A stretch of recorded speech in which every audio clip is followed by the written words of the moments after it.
Welcome along. What we're going to do, we're going to go to our interview for this afternoon, and what we got is I've got Hattie with us on the telephone at the moment. So good afternoon to Hattie, and thank you for taking time out to talk to us. No, cool. Thanks, Andrew. That's all right. Now we're talking about your singles, your albums, your singing career. Now I believe you were born in Gloucestershire. You're a Gloucestershire-based singer-songwriter.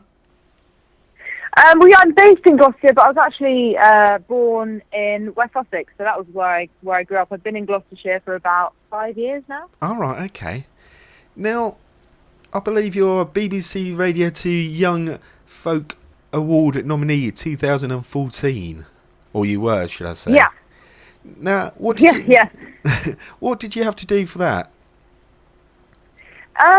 It was kind of a apply on a whim kind of thing. I heard about it on the radio, and I sent in a track to the email address, that I'd looked up online and sent in a track and didn't hear anything for a while and just kind of forgot about it. And then it wasn't until a couple of months later that I heard that I was through to the final 10, and then from that point I went on a kind of musical weekend up in Cumbria, and there was lots of workshops and a concert, and on that concert we all got judged, and then I got through to the final 4 as a nominee, and got to go to the Folk Awards and play live on Radio 2, which was all pretty amazing.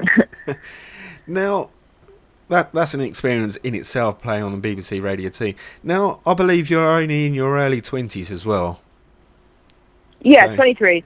So, now, to actually further your career in music, you actually gave up in your second year at Oxford University a degree to concentrate on your music in 2014, I believe.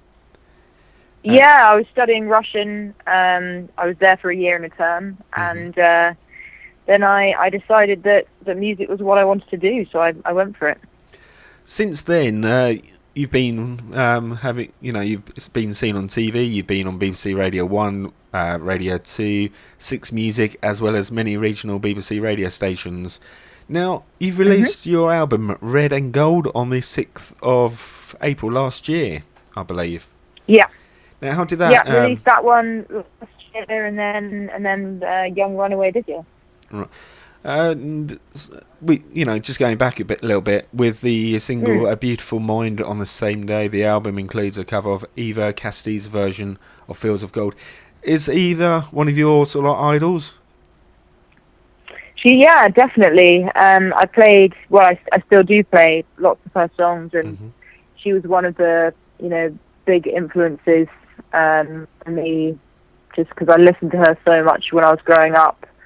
And she's one of my mum's favourite artists, so we used to listen to her all the time in the car, and when I was doing concerts at school and things, I used to sing her songs. So yeah, I absolutely love her music, and it was a real honour really to have it on the album, especially with Dan playing on there as well. So you just mentioned about singing when you were at school, so the singing has always been in your blood and in your life, basically. So yeah.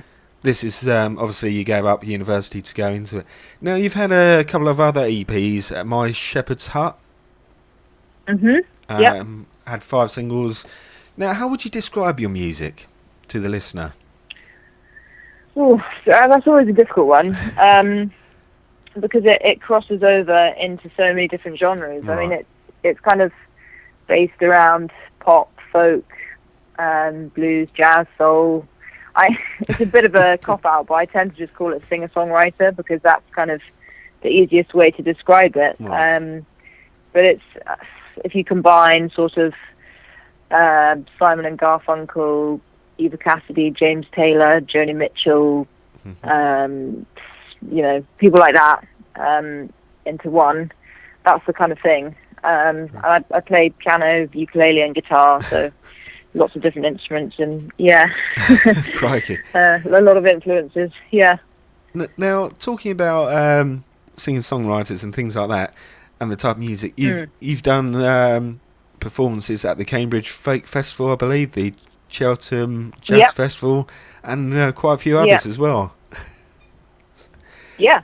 Yeah. So, what sort of other venues have you been at?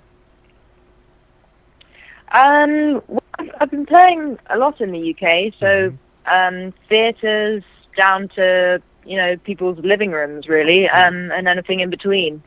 I also busk, just whatever comes up that is in the right place at the right time, and I'm trying to play as much as possible with my band these days as well.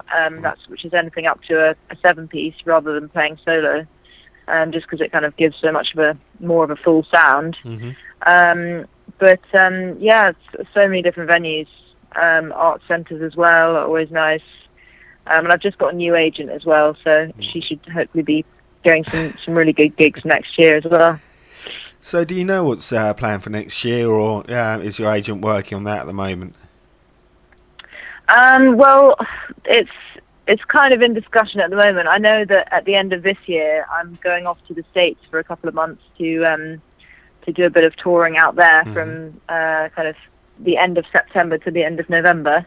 Right. And then I've obviously got a few more gigs in the UK, and then next year I'll definitely be going out to Europe around kind of February, March time and doing another UK tour. But all the kind of details and stuff are sort of yet to be decided. Fair enough. Now, you've recorded your album at the Monroe Valley Studios, was it? Mono Valley, yeah. And it was actually produced by Peter Waterman. So. Different Peter Waterman to the one that you know. Oh, right, okay. A much younger version. So we recorded it at Mono Valley in Monmouth, which is a gorgeous residential studio, which is where we recorded the first album as well. Oh, wow. And Peter Waterman, he produced my first album as well, and we get on amazingly well, and he's brilliant. So we had all the band down and had an amazing kind of week or so, just doing layering all the tracks and figuring out what we wanted it to sound like. Fair enough. As you were saying, what was it? A 7-piece band you've got behind you? So on the album, there must be about 10 musicians, something like that. I think, I don't know, maybe 7 to 10. Right. But when I play live, there's various different kind of lineups that I play as at gigs. And the most was at my launch in Stroud, where we played 7-piece, which was pretty cool. That was 2 cellos, guitar, bass, drums, pedal steel, plus me, which was pretty awesome. But normally, I'd say the kind of most regular is duo or trio. Right. With sort of various options. Sometimes with a guitarist, sometimes with cellist, sometimes just depending on who in my band is free and kind of nearest, and lots of different factors. So, how did you actually get into the singing-songwriter? Obviously you started singing first. Did the instruments come along afterwards? I've played instruments since I was quite young. I think since I was sort of 5, 6, 7. Right. When I picked up the guitar, I think maybe when I was 7 or 8, I picked up the guitar. I started off with the recorder when I was quite young, but I didn't start writing songs until I was 17. Right. And then once I started, I just couldn't really stop. It was like an on-off switch, and it just, it's once you've kind of realised that you can do it, then it becomes a bit of an obsession, and then you just can't really stop. Fair enough. So, what sort of festivals or venues would you like to perform at that you haven't performed at yet? Or theatres? I'd love to play at Glastonbury next year. Right. That would be fantastic, and any kind of big festival is cool. Cambridge Folk Festival that I played this year and last year I absolutely love, so I'm hoping to be back there next year as well. But yeah, Glastonbury is definitely a kind of aim of mine.